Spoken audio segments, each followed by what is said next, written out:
In the quiet city of Badagry, there lived a 10-year-old boy. His name was Ethan. He was known for his curiosity and love of books. He spent most of his days at school, diving into history and science, always eager to learn new things. His classmates admired his enthusiasm, and his teachers praised his bright mind. But when the bell rang to signal the end of the school day, Ethan's joy quickly turned into something else entirely. Unlike his friends, Ethan didn't have the luxury of rushing home to a warm family dinner. His mother, a successful but overworked entrepreneur, was almost never around, often busy with business meetings and travel. His father, a renowned scientist, spent most of his time in his laboratory, researching late into the night. Ethan's house, though large and impressive, was mostly empty. After school, he would return to the silence, waiting for his parents to return. Ethan's isolation wasn't just physical, it was emotional. He felt like an outsider in his own home. One day, after another long and lonely afternoon, Ethan finally expressed what he had been feeling. "Mom, I don't like being by myself," he said, looking down at his shoes. "I don't have anyone to talk to when you and Dad are gone," he said, his voice small and tired. His mother, though understanding, looked up from her laptop. "I know, Ethan, but we have to work hard to make sure you have everything you want in life. We do it for you, sweetie," she said, giving him a distracted smile.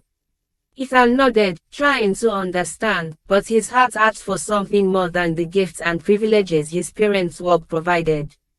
He wanted companionship, love, and a sense of belonging. That evening, his mother, noticing his growing loneliness, came up with a plan. "Ethan, I know it's tough being alone all the time. I have an idea. I will call Auntie Clara, take you to her place.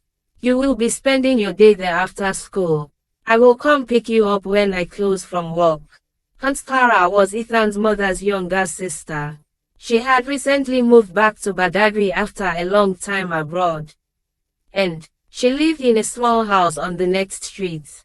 Aunt Clara was known for her warm, caring nature. She often brought small treats for Ethan whenever she visited, and he always looked forward to their time together. "Aunt Clara is the best," Ethan exclaimed. "I can't wait to see her." Ethan was excited too about this new development. Aunt Clara's house was small, colorful, and full of creative energy. From that day forward, Ethan spent more time at Aunt Clara's house. She had a way of making him feel seen and heard. They painted together, read books, and talked about everything, from Ethan's favorite heroes in history to his dreams for the future. Aunt Clara seemed to understand him in a way that his parents couldn't. But after a few weeks, something began to change.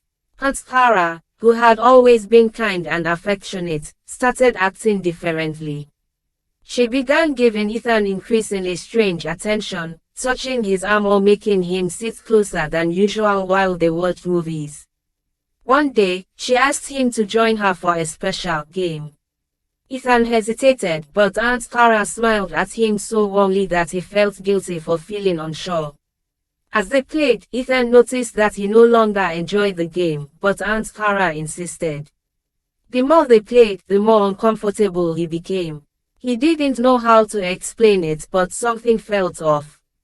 The next time Aunt Clara suggested playing, Ethan decided to refuse. "I don't want to play this game anymore," he said quietly. Aunt Clara smiled at him, but it didn't reach her eyes. "Oh, come on, Ethan. Don't be such a baby. It's just for fun," she coerced, brushing her fingers through his hair. Ethan, though, knew deep down that something wasn't right. He couldn't pinpoint exactly what was wrong, but the feeling of unease was growing stronger. He decided to confide in his best friend, Emma, the next day. Emma was a smart little girl and noticed something was off about Ethan. "You've been acting weird lately, Ethan. Are you okay?" she asked as they sat together in the school library. After a long pause, Ethan spoke in a hushed tone, his voice trembling. I think Aunt Clara is acting weird with me.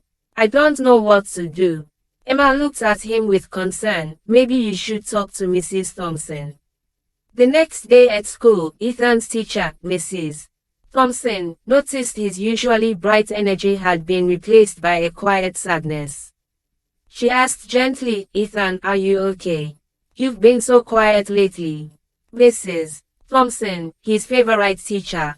She had always been a comforting presence at school, a person Ethan trusted. He hesitated at first, but her kind eyes and understanding smile encouraged him to speak up. Mrs. Thompson, Ethan said softly, Aunt Clara, she's been making me feel uncomfortable. I don't know what's happening, but it's not right. Mrs. Thompson listened intently, her face growing serious. Ethan, you did the right thing by telling me, she said firmly. I'm going to help you. Instead of immediately involving the authorities, Mrs. Thompson took a more compassionate approach. She arranged for a school counselor, Mr. Raymond, to work with Ethan. Together, they created a plan for Ethan to cope with his feelings and understand what was happening. Mr. Raymond explained that sometimes people, even family members, could behave in ways that felt confusing or wrong, and it was important to speak up. Over the next week, Ethan found himself feeling stronger. He understood now that Aunt Clara's behavior was crossing a boundary. With Mrs. Thompson's encouragement, Ethan's parents were notified, and Aunt Clara was confronted. His parents, horrified by the truth, adjusted their work schedules to ensure he was never alone after school. But the twist came when Aunt Clara revealed something unexpected during her questioning. She had been battling her own emotional struggles, feeling isolated and lost after moving back from abroad.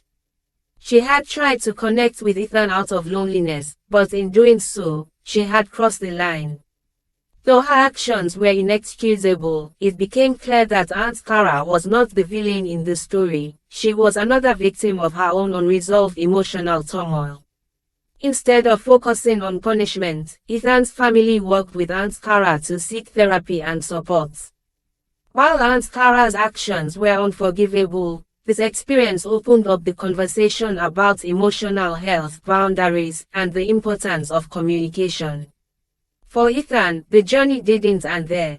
It took time for him to process his emotions. With the support of his parents, Emma, and the school counselor, Ethan learned to assert his boundaries and trust his instincts. He realized that it was okay to seek help and that he deserved to feel safe and respected.